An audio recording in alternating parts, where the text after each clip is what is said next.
We're going to be discussing our lamb marketing plans and strategy, but first I gotta tell you about the poor man's steak.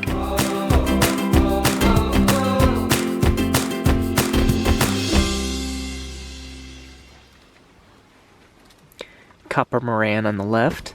The top egg is from our Americana pullet, who has just graduated to hen status. And then, hey, don't bite me.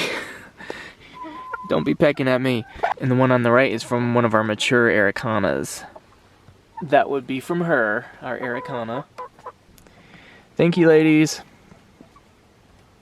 It's hard to tell the difference in this lighting between the two, but I can tell the one on the left is the Americana egg because it's a little bit smaller.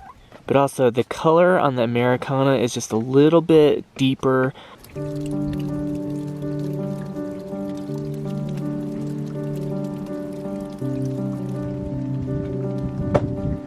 We're experiencing some weird weather patterns. We got hammered with snow the last couple days, and then today it's been raining, like a lot of rain, and our temperatures have just creeped up above freezing. We're mid to high 30s, and everything's thawing out and getting mushy. Keep hearing crashes all around me. The snow is just sloughing off the roofs all around me, some of the ice.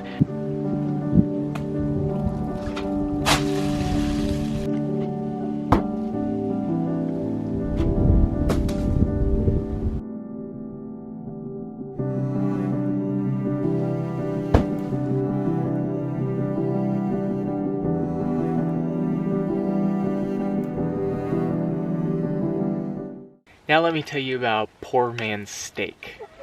A couple days ago I published a video how we got our child to eat his vegetables and like them. In that video I talked about all the different vegetables that little buddy enjoys eating, but I also mentioned the few he doesn't like at all, one of which, cabbage. I received a comment on that video from Doug and Stacy from Off Grid with Doug and Stacy YouTube channel. The comment was something to the effect of little buddy being guaranteed to love the poor man's steak.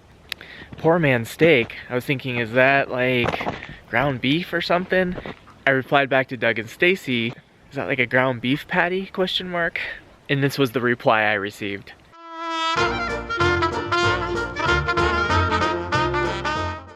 Oh, totally busted. Doug totally called me out on that. I immediately went over to their YouTube channel and went to their search feature and typed in steak. And I found a video they did about a week ago called Poor Man's Steak. So I clicked and watched and I saw what they were doing. Stacy was making cabbage fillets.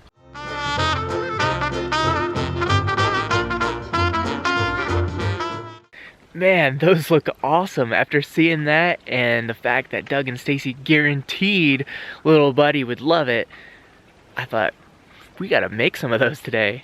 Alright, little buddy, we need to talk. Yes.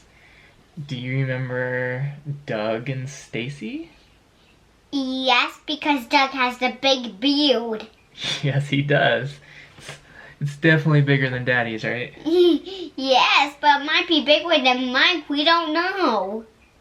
Is it bigger than what? Than Mike. Oh, Mike from Pratt Family Homestead. Yeah. Mike has a really big beard as well. Whose is bigger, Mike's or Doug's? I think it's Mike.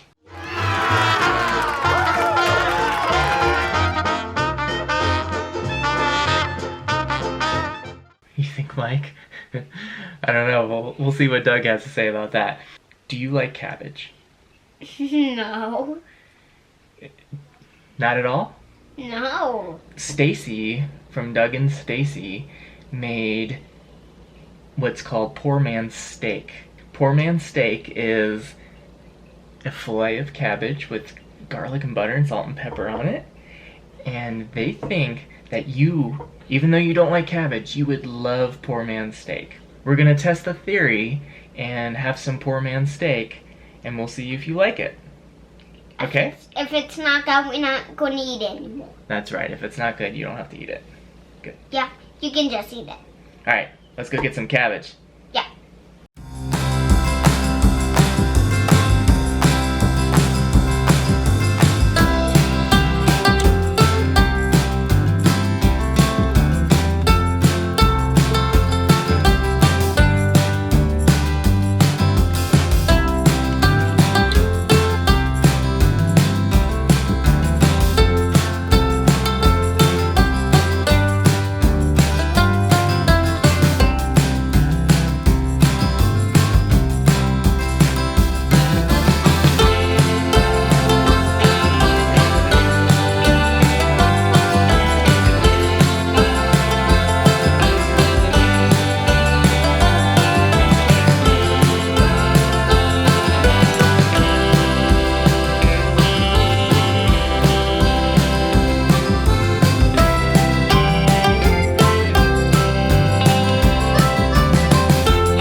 Alright, little buddy, here we go.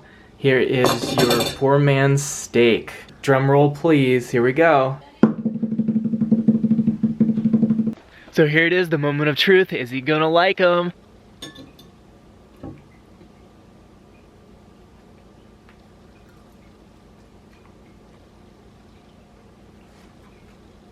Oh no, you don't like it?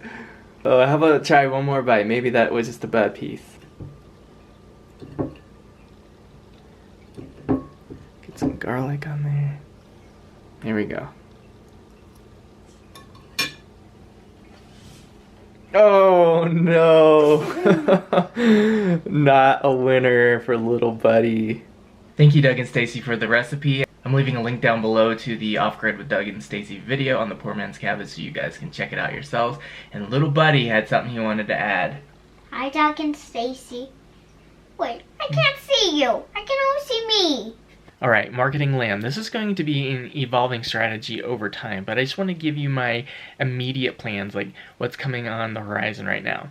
As many of you already know, last year we got 4 lambs, and my goal was to keep 2 for us and sell the other 2.